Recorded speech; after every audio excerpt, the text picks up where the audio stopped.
Bugün 31 Aralık 2025. Yarın sadece yeni bir yıl başlamayacak.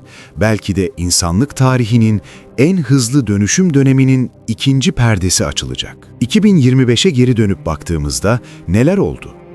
Terör silahlarını bıraktı. Yapay zeka yeni bir olgunluk seviyesine ulaştı.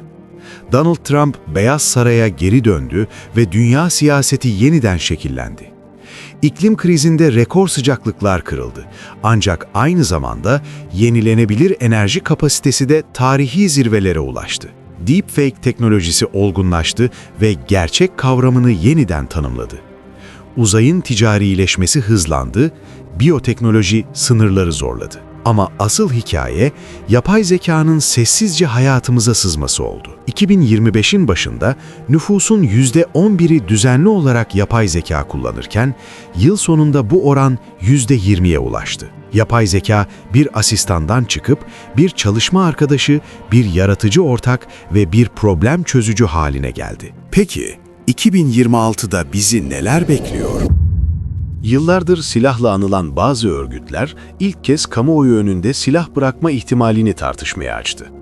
Bu adımlar kalıcı barıştan çok bir eşik anıydı. Temmuz 2025'te Irak'ın Süleymaniye bölgesinde terör örgütü PKK'nın bir grubu yaklaşık 30 kişiyle silahlarını sembolik bir törenle bıraktı ve bu silahları ateşe vererek imha etti. Bu adım, uzun süredir devam eden silahlı mücadelenin geride bırakılması yönünde atılmış somut bir adımdı ve hem Türkiye'de hem de uluslararası medyada geniş yer buldu. 2026, yapay zekanın %20'lik gündelik kullanımdan %70'lere ulaşacağı, neredeyse her insanın hayatında merkezi bir rol oynayacağı yıl olarak öngörülüyor. Bu sadece bir teknoloji benimseme eğrisi değil, toplumsal bir metamorfoz. 2026'da ofislerde çalışma şekli tamamen değişecek. Yapay zeka asistanları toplantıları özetlemekten çıkıp strateji geliştirmeye başlayacak. Orta düzey yönetim pozisyonları dönüşecek.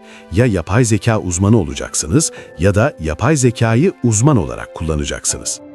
Programcıların %80'i artık doğrudan kod yazmayacak. Yapay zekaya ne istediğini anlatacak ve kodları gözden geçirecek.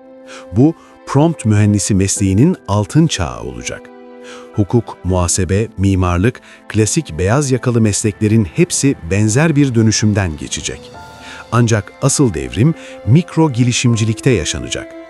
Bir kişi yapay zeka destekli araçlarla eskiden 50 kişilik bir ekibin yapacağı işi gerçekleştirebilecek. 2026, bir kişilik milyar dolarlık şirketlerin ortaya çıkacağı yıl olabilir. Okullar 2026'da varoluşsal bir krizle yüzleşecek. Yapay zeka, her öğrenci için kişiselleştirilmiş bir öğretmen sunarken, standart müfredatlar anlamını yitirecek. Ödevler artık yapay zeka ile yapılacaksa neyi ölçüyoruz? Cevap, ezberlenmeden yaratıcılığa, bilgiden bilgeliğe kayacak.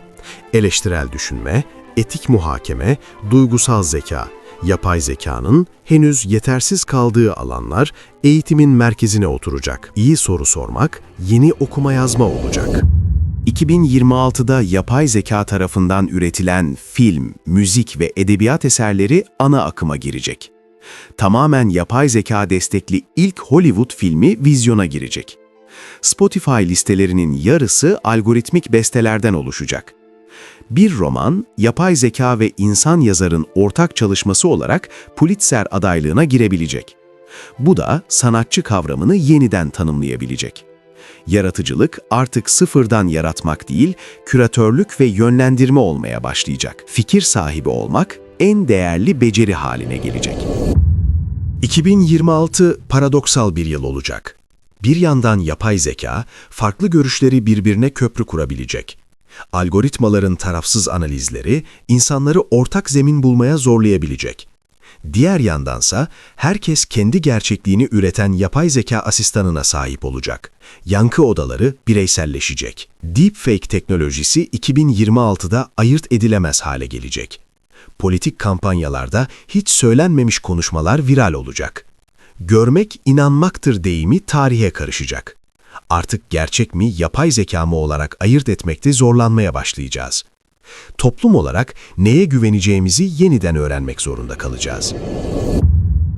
Yapay zeka 2026'da küresel ekonomiye tahminen 2 trilyon dolarlık katma değer yaratacak.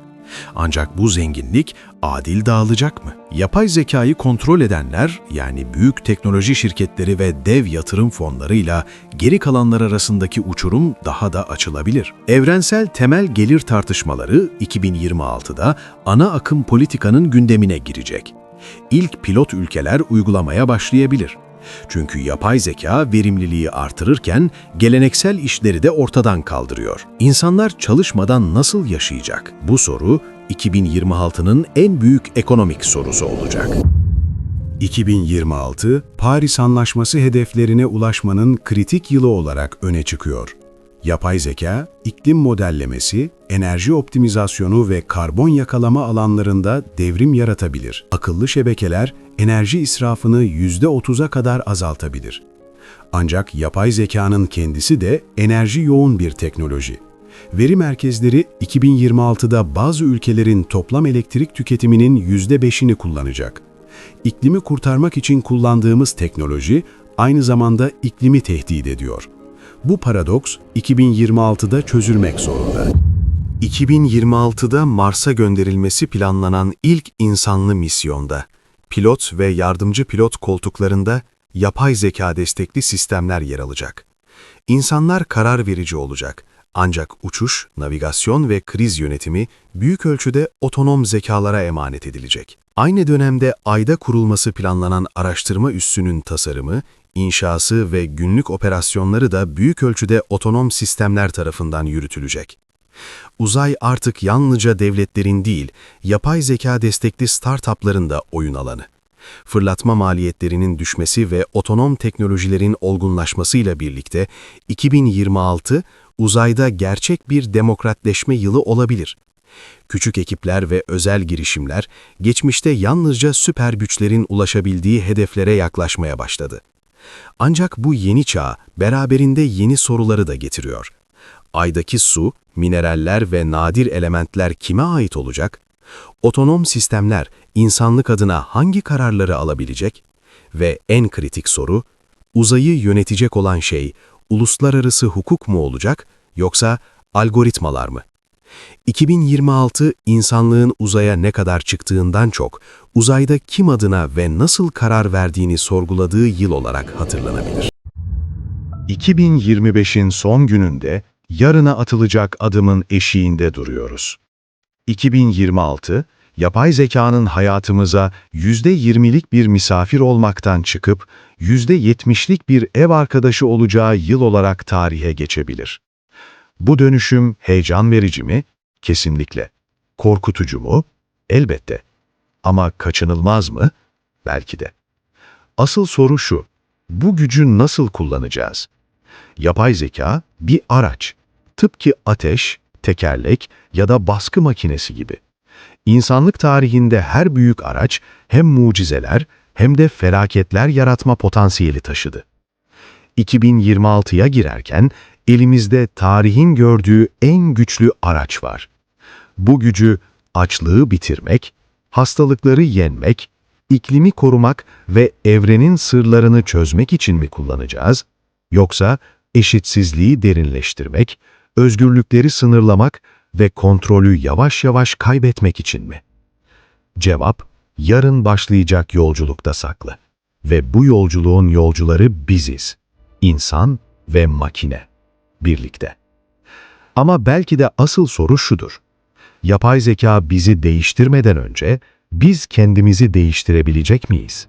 Çünkü teknoloji yalnızca ne yapabildiğimizi gösterir. Kim olduğumuzuysa hala verdiğimiz kararlar belirler. Yarın yeni bir sayfa açılıyor ve o sayfada yazanlar geleceğin bizi nasıl hatırlayacağını söyleyecek.